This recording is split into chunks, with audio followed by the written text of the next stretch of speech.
Hey team, Angus Strachan here, and welcome to the Film Slice Podcast. I'm here, as always, with my co-host, Kane Digley, Kane Dogs. Thank you. And Bro Dilly Doo, Broadman Richards. This week, we are reviewing The Gentleman. The Gentleman. I take my hat off to you.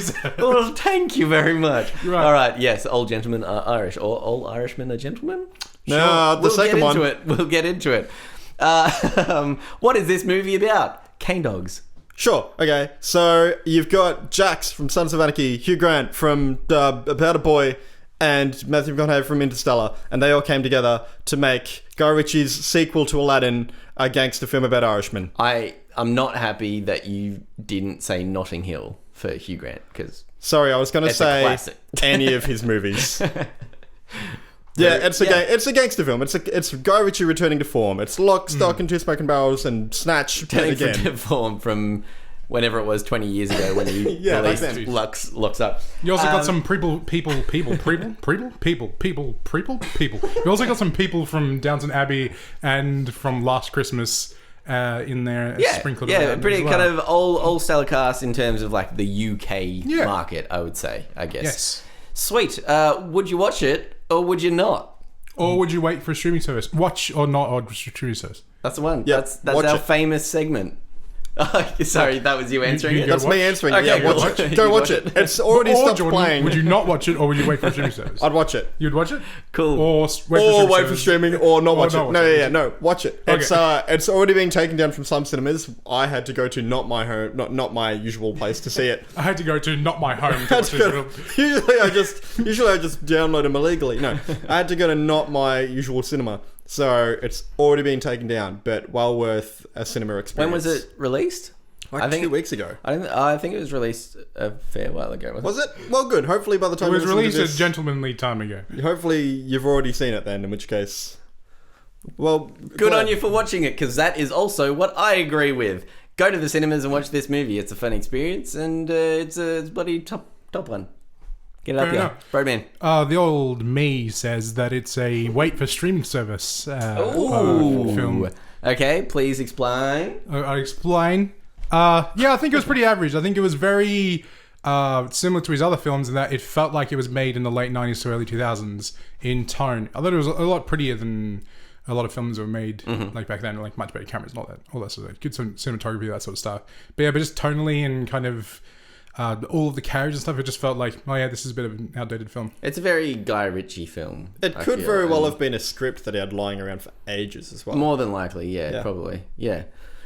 Okay, well, there you go. Any more in-depth thoughts, not spoilers, about the film? So our initial thoughts? Our next famous segment. Initial thoughts? Yes. I think my answer previously kind of blended into initial thoughts, so I'm going to sit this one out. I'm going to, get in a seat, going to put it in recline real slowly, like at our cinemas, and I'm just going to listen to your lovely... I can't be bothered. Good. Look, I thought this film was great. I had a good chuckle at a lot of the moments. Some things maybe a bit predictable if you know how Guy Ritchie's films usually go. It's very similar to those in terms of the old ones aforementioned, but really enjoyable. If you like those, you'll love this. Yep, agreed. I had something to say, but I kind of forgot. Oh, thank God you're not under pressure. Like, we're recording this and it's going to go out to public, so you're fine. Don't worry about it. Excellent. Okay, good. Because I've got this rash and it's just not going away. It's okay. Brody's got a cream. What? Jordan, when you come around to my place, you're not allowed to look at my fridge, okay? I've got very weird stuff in my fridge, and mainly because I make a lot of my own stuff. The most weird thing... That sort of stuff. And when you see rash cream, it does not mean creams for rash. It means cream that I made in a very quick amount of time.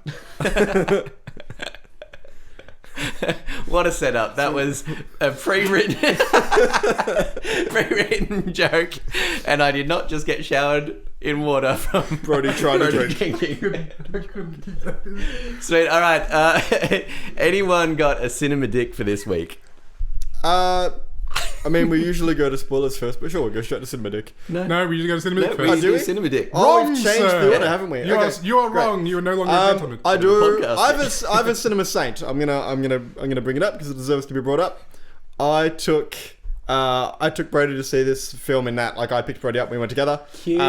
Couldn't find a park, and it was getting near to the time of the starting film. So Brody was like, you find a park, I'll go buy us the tickets so that we don't miss out. Cinema Saint to Brody. And then I found a park shortly after and everything was fine. I also got out of the car. Jordan drove around the corner and then like 3 cars pulled out of parking spots right next to me. And I was like, oh. Damn. So Cinema Saint to Brody. Cinema And Saint. there are cinema dicks, but I feel like they probably annoyed Brody slightly more than me. Oh, yeah. Yeah. So I get out of the car. I see a number of cars pulled out of parking spots. And I'm like, oh, dang it. I go into the cinema, go to the thing, book tickets, choose the seats, all that sort of stuff. Get in there. Like me and Jordan sit down, waiting. Film starts. Okay. Everyone kind of like turns off their phones, and then as the film is starting, like 3 people come in with their like lights on their phones, looking for the seats. The seats are right next to me. The 3 seats like next a to me. group of lads as well. Yeah, group of lads. They all come in, sit down. They like chuck their like bags and their like jackets in the seats and everything. And then 2 of them sit down. But the guy sitting next to me, he sits down and goes, "Whoa!" And he stands up, runs down to the front of the cinema, and then comes back up with a Slurpee and sits down. And he's like, "Oh," and he just got slurping the hell out of that Slurpee. Good name, as it turns out. Good alliteration And there. he just slurps on it and just way past, even into like the end of the film, where he like picks it up again, he like slurps it. And then he gets up a second time during the film, walking around. There's a bunch of people on their phones. And he like, came back with the another cinema. Slurpee. No. There's someone over the other side that's got their phone on full volume, so he really like, bling, like multiple times through the movie. And the guy next to me keeps getting like checking his phone. Yeah. But he's right next to me. Phone's on like full brightness. We're all the way at the back. Ugh. So the only person who's annoying is me. And he's just like, boom. There's a bit of light in your face. I turn and look at him and he's like, yeah, I would put it down. And then he like brings it back up again. And then he like squiggles around in his seat and then he's and then he's like puts his seat recliner and puts it down again. And he's like, then he gets his phone. Oh my god. So basically, you just went to the cinemas with the most annoying person possible. So And it annoying. wasn't me this time. Also, there was a woman who came in maybe 10 minutes into the film with her phone torch on to find her seat. And she came in like, entered in, straight up the stairs on her left. And then she realised what aisle her like seat was down. She just started going down that, still with the phone on, not crouching in like, so in everyone's view with the light on. Turns out she was like all the way down the other side. end. So she started so she at just seat walked. 1, but she was in seat 17. So she just walked- went and was like 1, 2, 3. Sorry, so 1, 2, 4. Yeah, like, five, just- six, yeah. sorry. All the way, and then she's like, "Oh, there's my boyfriend," and Yeah, then yeah. sits next to him, and is like, "What?" Come on. This was a very irritating cinema Fair going enough, experience. Oh, also, at the end, me and Brody, because we had recliner seats, and we'd both reclined our seats, and there was nothing more eerie than at the end of the film, me and Brody simultaneously pushing the button and slowly reclining together.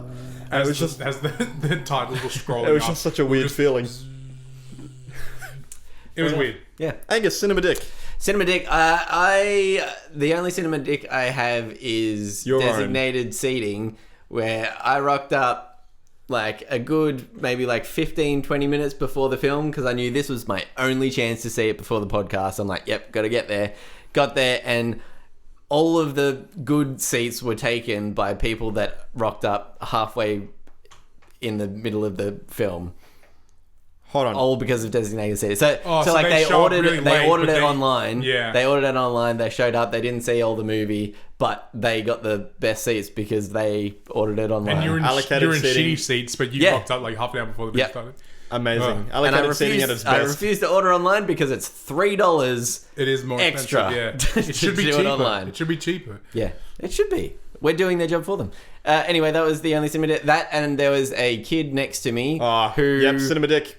like who just kind of abusively used, I don't know if that's the right word, abusively used the middle part of the chair, like the, you know how the like the armrest. Yeah, he was just leaning all on that, and I was like, come on man, I just need a little spot for my elbow. And he's like, nah, get fucked. How old is this kid? 2. Oh, okay. What's he doing watching this film? He must have only He been... really Was he enjoyed with it, anyone? especially with all the C-bombs in this When a one. parent sits next to you and places their child on the armrest, I think that's Yeah, a bit get of off my armrest. Get off my armrest, kid. I like to You didn't think- pay for that seat. I like to think that halfway through the film, she looked across to you and went, "Oh, you're not my husband," and then like turned and realized there was another ginger bearded man on the other side of her. It was going so well before. It was. You and her really hit it off before she realized you were her husband. All right, I think that's enough. Let's get back into the film. The That's gentleman. enough of the dicks. That's enough of the dicks. Time Back for to the the film. gentleman. here we go. Into spoilers, might I say. So anything after this, just we'll find out when we get there. Spoilers.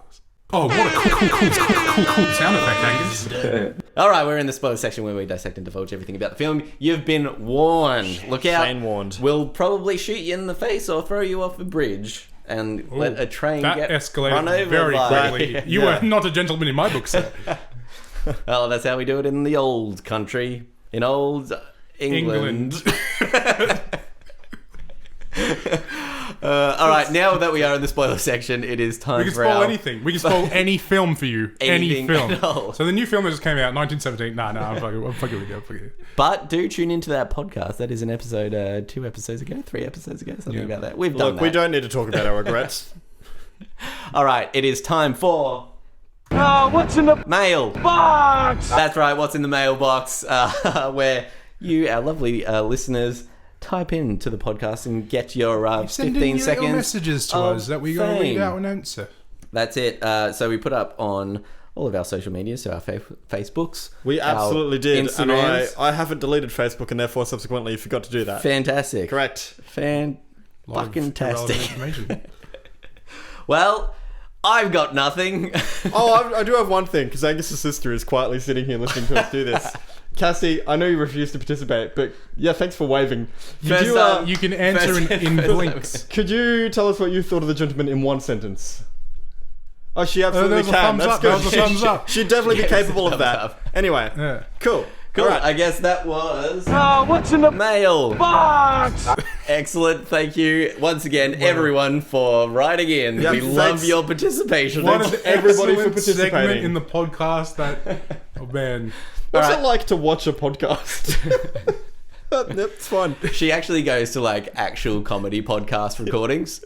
They're great. This Really good. This is... she hasn't gotten off her We're iPad. paying her to watch this. Sweet. So the gentleman. He's a Let's gentleman. get into it. Last week we tried something different, and you guys just poo-pooed it, and we're like, "Nah, that didn't work." So we're going back to our favorite. What's our favorite part of the film? Who would like to go first? Not me. Cool. Cane dogs. I'll go first. The cast for me, just everyone brought it. There's a scene in this film where Matthew McConaughey has a cast on his leg, and Yeah. it is very, very funny. He brought his own cast as well. Yeah, Everybody yeah, in the yeah. film brought their own cast, Yeah. and they just swapped it out on Matthew McConaughey throughout the film. No, everybody in this film was awesome. I was really unsure about Charlie Hunnam, of all people in this film. I know Hugh Grant might have been the one that people were like, I don't know if I can see him in this film. He nailed it. He put on a really believable accent, played a character that was different to what we're used to seeing. And I didn't spend the whole time being like, oh, it's Hugh Grant. I was lost in his character. I was worried more about Charlie Hunnam because outside of Sons of Anarchy, I haven't seen him in something I've really all that much liked. Is he English? Is he English? Yeah, he's English. Yeah. He's Geordie. Yeah.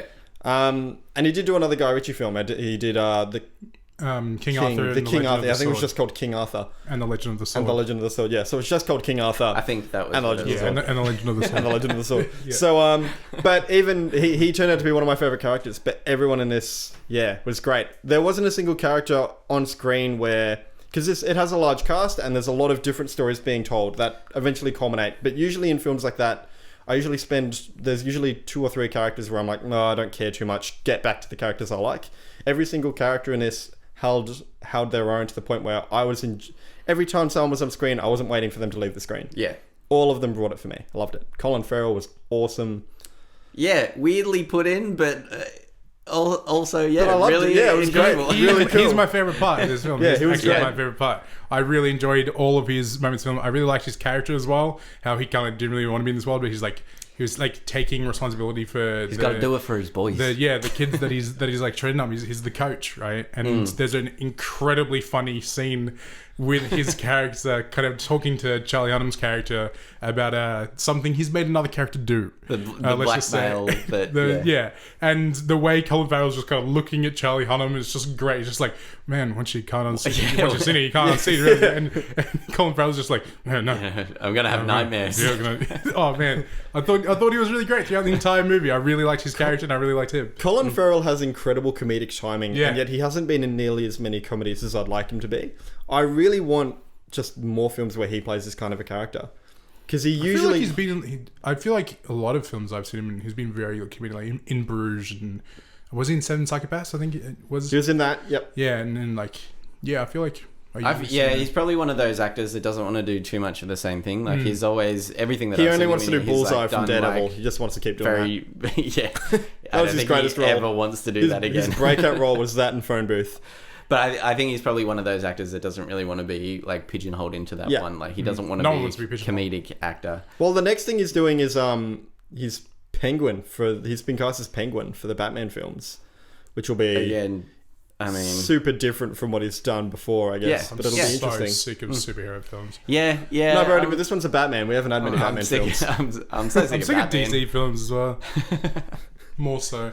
Anyway, my favorite part of the film. Yeah, Angus, what's your favorite My part of the favorite film? part of the film, I think it was well written. There's a certain type of script that you need to write in order to make a slow-moving gangster political film entertaining, and they did it for me. The jargon needs to be it was- entertaining in itself. Yeah, the banter was great, and I'm not sure if it was the accents, because I loved all of the accents, and like the accents in themselves just like took me on a journey, but also just the little bits in between, the little jokes. And again, it's not a funny movie, like it's not a comedy. No, it's but not first and foremost a comedy. It's entertaining, and Absolutely.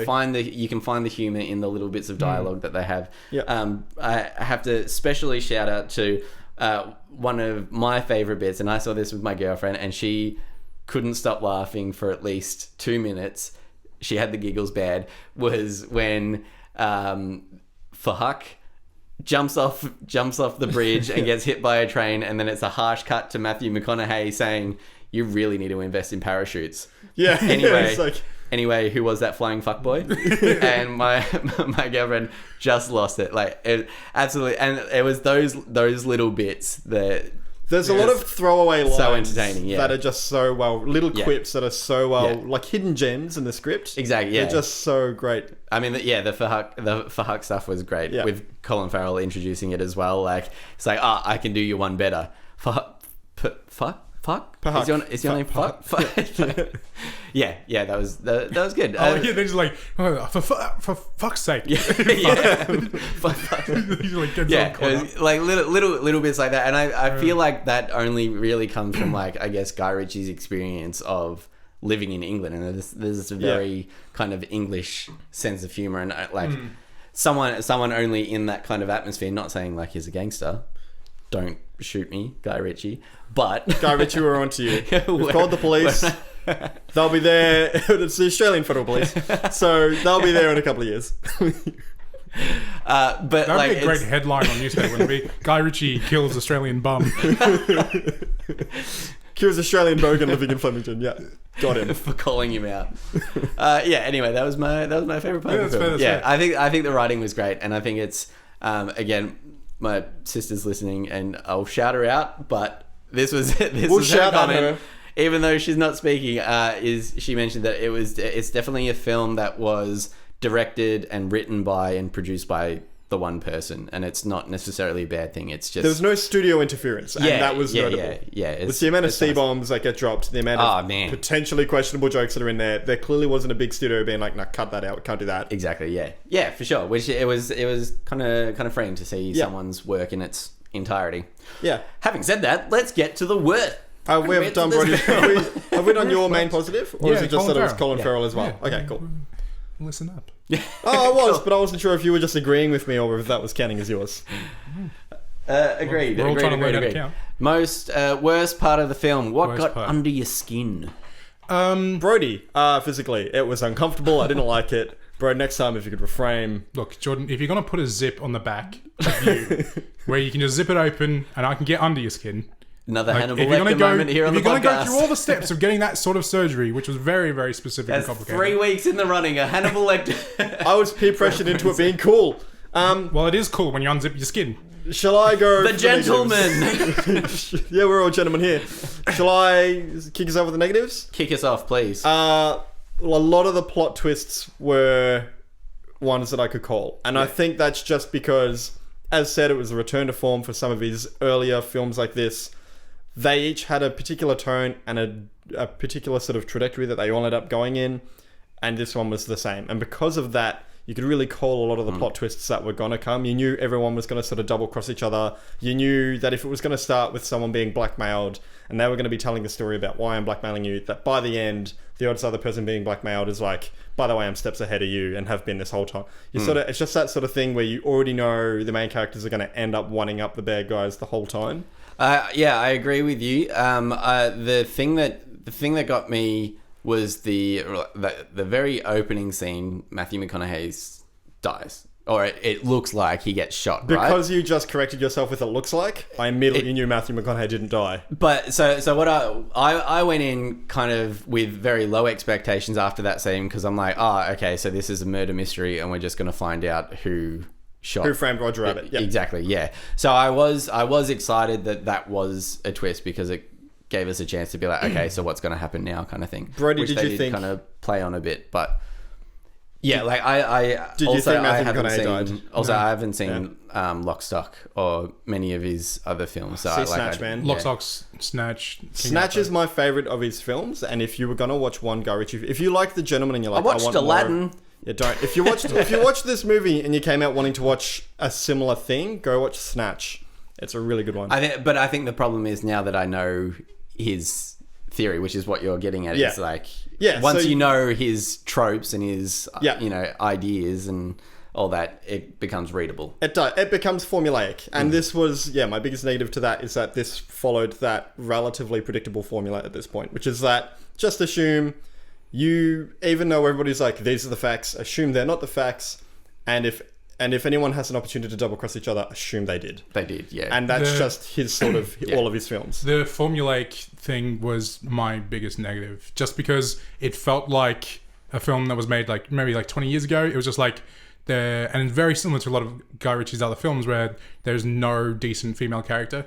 Yeah, it's like, right. if you watch any Guy Ritchie film, it's the exact same thing. I actually really and enjoyed it's always the wife's lads character, being though. lads, cheeky boys that have no care for violence. Yeah. And I'm just a bit sick of it. I think we've all seen probably 100 films all like that. And so this entire film was just one of those like, oh yeah, I remember watching this film when I was a kid. Yeah. You know, like that's what this film felt like to me. It has an element of nostalgia to it because of it. I wouldn't say nostalgia. I'll just say familiarity. Yeah. Because nostalgia kind of has a essence of like enjoying it. I think there absolutely, for me, there was nostalgia coming off of growing up enjoying Snatch and like Stock and Two Smoke. Fuck, it's a long title, but enjoying those films. This had a nostalgia to it because I haven't watched many English gangster type films like that. I really only have seen his and maybe a small handful of others. And the other ones that I've seen are sort of like, who's the guy that did The Irishman? Scorsese. Yeah, so I've seen some of those films, but those are again different in tone. So this film was very much like those films that I used to enjoy that I hadn't seen many of. So I certainly had nostalgia to it, but also I was just a bit bored. It felt very, very slow. I only kind of really started to enjoy it probably about halfway through, and I was like, okay, I'm like starting to enjoy this now. But then it was still just like, I guess I enjoyed half a film. So I can't really say that I really, really like this film or not. Which is why I suggested that you should wait for streaming. There's so many better films that'll be in the cinemas this year that you should watch over this film for me. And so I was just a bit bored, just a bit tired of it. And it was just like, it's just like every other Guy Ritchie film kind of. Yeah. I do really like his dialogue. I think he's always been really good at it. And like you can go back to his like any of his like first films and dialogue amazing. It feels very natural and it is witty, but it's the same. His dialogue reminds me very much of Tarantino's dialogue in that quite often it's two characters in a bizarre situation having a very almost human and relatable conversation, but it's entertaining in the way that they deliver those conversations. I think Guy Ritchie's dialogue is much better because it's almost kind of like a song because they use so much slang and so much comedy in the middle of tension that it's very, very enjoyable. Yeah. Whereas I think Quentin's usually very intelligent, but I don't think it has that same sort of like sing-songy flow that doesn't have the alliteration that Tarantino says. And that kind of that natural like British essence of like you what, and that kind of like not caring. And like, but there's also like a level of like, are you like testing me? And it's like, no, I'm just fucking with you. And then British people are like, okay, you're just fucking with me. Well, there's that scene in that movie where like it's like they're obviously not talking about whatever it is, like the races or horses or whatever. Like they're obviously like just sizing each other up in terms of their language and all that, and that's very reminiscent of like Guy Ritchie's dialogue. It's just a lot of things go unspoken in the spoken parts, if that makes sense. Yeah, fair enough. It's very read between the lines. Yeah, exactly. My least favorite part, if you would be so kind to pass. So using my hat, which has been taken off. Thank you. Yes. Probably shouldn't have been wearing a hat inside of anything. Well, I think that's my least favourite part of this film. No, I'm struggling to think of my least favourite part of the film. I think the constant twists at the end, like it just kind of went twist, twist, twist, twist, twist right at the end. So you thought that Hugh Grant's character was on top, and then it's actually, what is his name? Arthur Charlie Hunnam. Charlie Hunnam. His character's on top, and then it kind of switches back and forth and back and forth. Yeah. I thought it was Roy. No, it's Raymond. Raymond. Oh, please, Raymond. Right. Okay. Play a game with me, Ray. All right. Yeah, it's a very quotable film. I came out of the cinema like, very suave. Yeah. I came out being like, I wish I was wearing a suit right now. I love Hugh Grant in this. It's good to see him act not as Hugh Grant, I think. Yeah. He's not in like soapy rom-com stuff. Like he's actually got acting chops. Who knew? Small tidbit, completely unrelated, but you will get a slight laugh. Someone asked me at one point a couple of months ago who my favourite footballer was, and I said Hugh Grant. Part of my brain clearly was looking for the words Chris Grant, but I said Hugh Grant, and now that's a thing. That's just a running gag that I get made fun of. Who's Chris Grant? I'm pretty sure my favourite he footballer was a footballer. Beckham. Oh yeah, David Beckham. Right, yeah. Yeah. I love Shane Warne. Angus. Yeah, I like Shane Warne too. Yeah. I do not like Shane Warne. Angus, your biggest negative. My biggest again, it's like it's hard to try and find it because I did enjoy it so much. I think just the twist at the end, it kind of got a bit old. Whether it was going to be a like get to the point where you stop caring and then you're just like, all right, tell us who won in the end. Yeah, and I think the ending was a bit of a cop out where they're like, oh, this person that there wasn't really any part of this story. Turns out they're the big mobsters and they're going to kill everyone in the end. And you're like, oh, well, that's kind of a bit of a cop out because we don't really see like the characters kind of growing up and, you know, their whole character arc. Like if it was the opposing gangsters that did it, but they had like another man that was, you know, always in the background or something. Yeah, cool. Because we've seen a whole bunch of that. There was just kind of a throwaway Russian. It was the Russians. And you're like, well, I mean, we didn't really know anything about that, so you know, you could have been like, it was the Polish. I don't know, like it didn't matter. The Polish classic. He wanted to do something different. He wanted to go with the Russians because they're not used to being villains. Classic guy Ritchie. Yeah. Anyway, that's my half attempt at a negative. All right, cool. Fair enough. Any last thoughts? What do we think? I enjoy. Any I other think things you want to talk about? Mention is Guy Ritchie back to form, or is this just another? I think better than Aladdin. I was looking. You can put that in the subtitle of this podcast. Better than King Arthur. Gentlemen, better than Aladdin. So I was looking at his filmography. It's going to take me a while to get it back up. But Right, I was looking at his filmography, and I was like, "There's a lot more bad than good." Yeah, I think this, and I think we said this not on the podcast, but this felt very much like a script that he may have had for 20 years. He might have written he this very script much knows how to write others. these are four guys and they're a bit cheeky. Yeah. They're a bit laddie and they're going to try to do this thing that seems real hard. He's good at writing that, but as soon as he kind of gets out of that and he tries to like just seep his way into something else, it's like, oh, this is pretty terrible. Yeah, a lot of what he's good at doesn't translate in other films very well. Unless, like, as we said, he's good at writing this kind of dialogue. He's really good at that sort of black comedy that gets snuck into things. But if you're not doing a black comedy with cheeky dialogue, a lot of the stuff that he's good at doesn't translate. If you watch King Arthur and the Legend of the Sword, that's about half a good film, that film. Yeah, and then an ending. And yeah. It's half a good film like, and then an ending. There's like half of that film is just utter rubbish, and the other half is like, this is actually pretty good. I would watch this. I remember when I watched that film, I hired it because I didn't want to see it at the cinemas because I was told not to. And I remember watching it late at night, and I got what I thought was halfway through the film, and I was like, oh, it's getting late. I'll pause it. I'll go to bed, and I'll watch the ending tomorrow. So I paused it, went to bed, woke up, turned it on. I had 8 minutes left of the film. I thought I was halfway through, but that movie was like smash end, and that was it. Because he clearly set it up. He clearly set it up to do like a trilogy, but he did it the same way people set up sequels in the wrong way, which is I'm just going to make a lot of questions unanswered And not finish the story, and not yeah. finish the story. Yeah. All right, gents. What? You want to play a game? Yeah, sure, fun. Play a game with us, gents. I love to play a game. All right. Let's play a game. This. All right, settle down, take a seat. Yeah, yeah. Right. My name This is Michael game. Caine. I've buried enough members of the Wayne family. This game is called Guy Ritchie or Guy Pori. And we're going to go through his... Guy Fieri. or Guy Fieri. Guy Ritchie or Guy Fieri. Ferrari. We're going to go through his most recent list, his most recent filmography that is directed. Mm-hmm. And it's So either just going that to he's be... directed? Yep, just that Okay. he's directed. And it's either going to be a Guy Ritchie or a Guy Fieri. What does- and what I does think this we mean? know which So, one's good. in this scenario, is a Ferrari bad?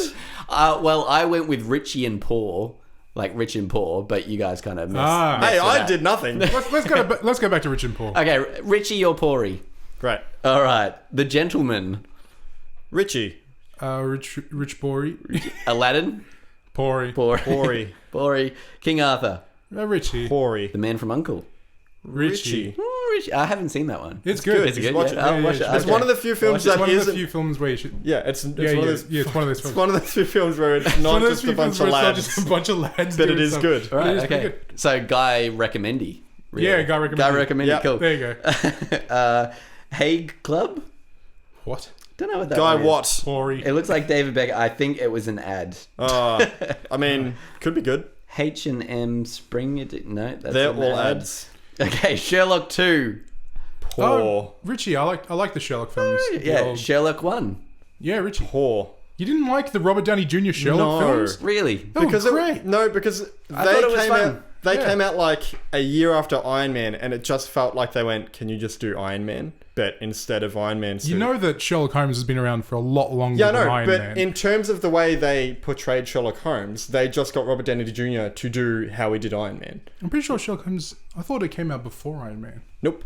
They did Iron Man, and then he was famous, and then they put him in Sherlock Oh, he was Holmes. very famous. Oh yeah, before no, Iron but Man. he resurged. It was his resurgence as an actor, and then they did Sherlock Holmes, and they very clearly went, "Can you just be a Do your Robert be Downey a- Jr. Yeah, impression. can you- do your Iron Man impression?" And he went, "Okay." When did Iron Man come out? 28. 28. 2008. He came out in 28. 2008. A year after Sherlock came out in wow. 2009. There you go. Still playing Rock and Roller. Ugh, Haven't seen it. Guy, haven't seen it. Pori. Revolver. Pori. Nope. Swept Away. Pori. Star.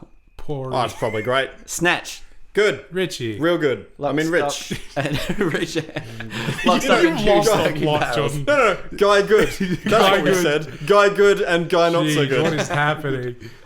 Snatch is Guy, still... kill me now. Snatch is one of my favourite films. Awesome. Watch it. Lock, Stock, and Two Smoking Barrels. Good, but not as good as Snatch. And The Hard Case. Never I seen haven't it. seen that. Okay. So that's the short film that he made that ended up turning into Lock, Stock. Oh, probably good then. Yeah, Probably okay. I wouldn't mind watching that. Alright. And for bonus points, which pop star did Guy Ritchie marry? Missy Ritchie. Yeah, Miss Ritchie. No, Madonna. Oh, good on him. Probably why she doesn't have a last name anymore because they divorced. Madonna Australian. Is she? Wait, is that how you think No, divorce she's works? not Madonna. Madonna's not Australian. I was going to say. Do you think What? when you divorce, you just don't get a last name in the divorce? She came out, Isn't she's that like, how oh, it he works? kept the last name. Like, Oh, this explains so much about your fear of commitment. All right, cool. Ending see ya. scene? Like, see ya. See ya. Like, see you later to this podcast. That's Yeah. been the Gentleman review of The Gentleman. Thank you for listening. Next week. See you next week. Next week we'll be reviewing another movie. Make sure you hook us up on Instagram, on Facebook, all Yep. that jazz. Let us know your thoughts on the next film. Which Domscribe. will be disclosed. Yeah. Not subscribe. Domscribe. Oh, Dubscribe. No, Domscribe. Domscribe? Yeah. Is Dom is See you good? next week. Next week on the Film Size Podcast. Jordan, when I took your leg, I didn't mean for it to be such a big deal. Why do we keep taking my leg? Because Now it's the only thing I know how to take. I only Jordan. have 4 left. Guys, I found another foot. Hurrah! We have 17 and we can make the golem. Oh, I could be called Neil. What? Well, if you take me from the shin down, I'll just be called Neil. But I took your leg. You'd be called Lie. I guess if I was swimming, I'd be called Bob.